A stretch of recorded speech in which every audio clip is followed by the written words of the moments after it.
Welcome, thanks a lot for hitting on the playlist. In this playlist, guys, we're going to be taking you through everything you need to know to get yourself started on SoRare so you can actually start acquiring cards, being competitive in tournaments, doing trades, making profit, trading Ethereum. We're going to be covering all of that stuff, okay? If at any point you do enjoy the content, I would appreciate you smashing that like button for me. If you haven't subscribed to the channel already, then by all means, please do. It means a lot to me.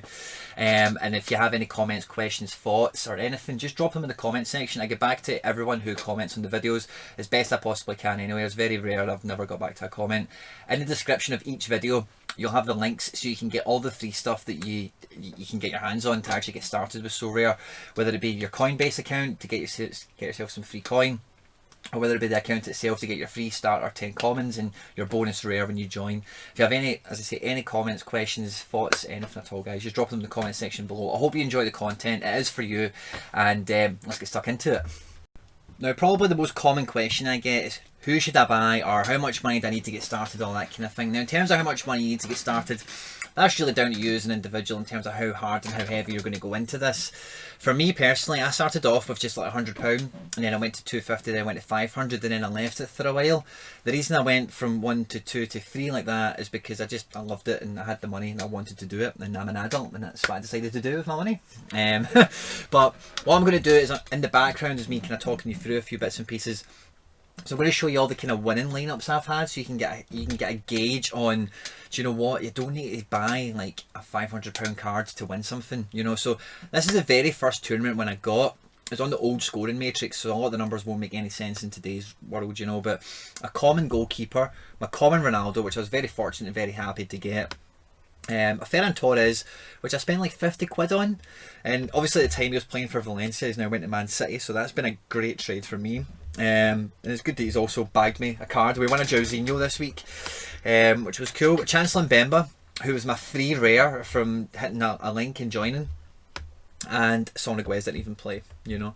Because when you're getting started on tournaments, especially if you're on Twitter and all this kind of stuff, you will get a bit of envy on cards. You will look at them and go, oh, look at that guy, he's got every card and I've only got this, I've not got any chance. And that's just not the case, to be honest with you. As long as you're aware of football, aware of fixtures, and as we did in one of our videos, we've got a link to the performance matrix. I'll link it in this video as well in case you didn't see it in the last one. It'll be in the description or a pinned comment down below. You can go and find that, so you can check out the matrix. There's lots of apps out there. I've got a playlist on the channel called Tools of the Traders, and it walks you through all the different apps and different things you can get that just cover football and help you find out who plays matches, how many crosses they get in, how accurate they're passing, how many goals did they score last season, all that kind of stuff. But for me personally, because I've been in Football Index, been on Football Manager, FIFA, Footstock, I've been doing all this stuff my whole life. When I first came on, one of the hints I gave you in one of their videos was making your favourites list as packed as possible. I just did that right away, and I went and bought, my first purchase was Gabriel Magalhaes, because I knew he'd be leaving the Lille in the summer. I bought Bruno Guimaraes and Jordan Larson quite quickly, and Ferran Torres for Lee Kang-in, all for very similar reasons. They weren't actually really tournament buys, they were more kind of asset acquisition. And like I said in the other video, rares aren't really that great assets depending on if they're staying at the club they're at, because that club is licensed to be another 100 rares next year, another 100 rares the year after, so you need to really use those cards as tournament cards, you know. This week here we actually won 2 prizes. We got, just try to work out which ones it would have been. It would have been the Champion America 3, we got a John Mensah, and we got a Miles Robinson. So this was probably the Mensah, I think. So Johnny Russell, when I picked him up, he was like 20 quid. Pity Martinez, who's now in Saudi Arabia, he cost me like 20 quid. Pablo Saniga was about 20 quid. Eddie Segura was about £100, he's very expensive. And Jesus Medina was like 15 quid as well. So a relatively cheap team. And again, a lot of those cards have won me other stuff, I'm sure we'll soon see, and have done pretty well for me. Kylian Sardella was quite cheap considering who he is. Albion Ajeti I got for 0.1, can't believe how cheap he was. Alban Lafont is half a coin, he's expensive. Jordan Larson didn't cost me very much, and there's another common involved in another win, Nikola Vlasic. In this game week we won a Mark McKenzie. Just trying to work out where that was. It must have been the under 23s. Again, Nikola Vlasic didn't even play, but it's still, the team still got enough points. Alban Lafont was a DNP. Kylian Sardella was a DNP. Oh yeah, I remember this game week. Crepin Diatta just absolutely bossed it. Him and Jordan Larson. Again, this is on the old matrix where having a DNP goalkeeper wasn't really that much of a hindrance. It kind of is a little bit now, depending on how results go and how well goalkeepers do perform. But basically 2 cards bagged me that. The Crepin did cost me about 100 quid or so, maybe about 80 quid. The Jordan Larson again probably cost me about 20 quid. So again, about £100-ish of a lineup is actually, in terms of those 2 guys, you know, the Lafont, half a coin, Sardella was quite cheap, and Vlasic was free. But the main strategy, guys, as I say, see for your initial couple of weeks, that's 4 wins I've just shown you, and the exception of the Lafont, they're all very affordable cards at time of purchase, you know, and there's good activity from my common cards in there. So when you're going out and acquiring cards, I definitely recommend you're starting on SoRare data, and you're just looking at the auctions and just get a feel for it, get a flavour for it, you know, look at the average prices, what people are going for, what age are they, how rare are they, is it unique, is it a SR, and kind of go from there. The Global League I would lean on a lot when I'm brand new, especially with the common cards and stuff like that as well. So you can get lucky if you've got a big hitter like a Vlasic or a Ronaldo, that if they put in a good score, then that is a good contribution when you're new anyway, to help you get up and running. And all you need is a few places. All you're aiming for is those points tallies to get you started. So when you click into each tournament, it tells you like top 30% and a point score, 1950 points. You will get a tier 3 rare, for example. You need to do both of that. You need to finish top 30% and get the points threshold. By virtue, you can't do one without the other, 9 times out of 10. And then some of the higher tournaments, there's no points threshold, it's just places.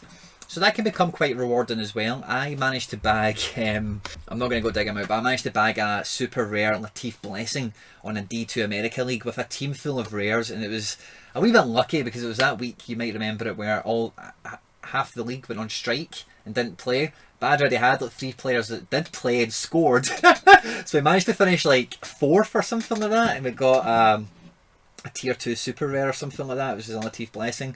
So we got a little bit fortunate with that, but point being is, on SoRare data you have access to every bit of information from a SoRare perspective in terms of average card price, how many is in circulation, what's the trade volume been like in the last week, the last 3 days, the last 24 hours, all that kind of thing. And you really should take a lot of pride and a lot of care in starting your gallery up and making sure that you're getting the best cards for you. You know, like I told you earlier on in the video, my first couple of cards weren't really tournament focused, they were more asset focused. So guys that I knew they would transfer, or had a suspicion at least they would transfer, and they would then go unlicensed, which, you know, they're basically out of circulation now. So until Man City come on, Ferran Torres is at a finite level. Until Arsenal come on, Gabriel Magalhaes is at a finite level. And when that happens, as an owner, you have a bit of control over how much you can sell them for. Supply and demand comes into it, which is lovely. But for getting started in tournaments, I wouldn't think so. I can remember looking at when I first came on and thought, I know nothing about Korean football. The Japanese league wasn't in it yet, and I thought, I'm just not going to go anywhere near it.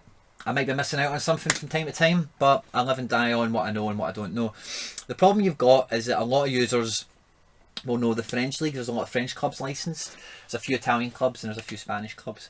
So and there's West Ham and then there's Leverkusen, and a lot of the and Schalke. There's a lot of teams. There's a lot of players, I beg your pardon, that will have equal knowledge of the clubs in the top 5 leagues in Europe that are licensed as you will. So you do need to start treasure hunting a little bit, rather than trying to become an expert in the MLS, the J League, the K League, the Belgian League. I recommend you pick one that you like and you try and start to build a team out. You know, maybe get 4 or 5 cards, and then maybe take a step back, look at the next league and go, right, okay, can I get 2 cards out of that I can see is, oh yeah, he's looked quite good and I can get him quite cheap. And then look at the other one, right, can I get 1 or 2 cards out of that? And just gives you a bit more versatility and a bit of utility as well. So I recommend that, because if you just start fishing, I'm only buying Nantes players and Betis players and Valencia players and Lyon players, then you'll be paying, you won't be getting them terribly cheap, because a lot of people will want those cards as well. But then also when you're going into tournaments, a lot of those cards will be getting deployed as often as you would think they are. You know, sometimes you need that kind of something that's not used as often. You know, in one of the ones I showed you, I think it was actually in the last take of this video, so I'll go back and I'll pull it up for this video. So with this winning lineup, I had Tommy McNamara, didn't cost me very much, a Pinilla, which I won in a previous match day, Lee Kang-in, who I picked up cheap when I joined for reasons previously explained, Gutman I got cheap, and Crepeau I got cheap because he's having finger surgery, you know.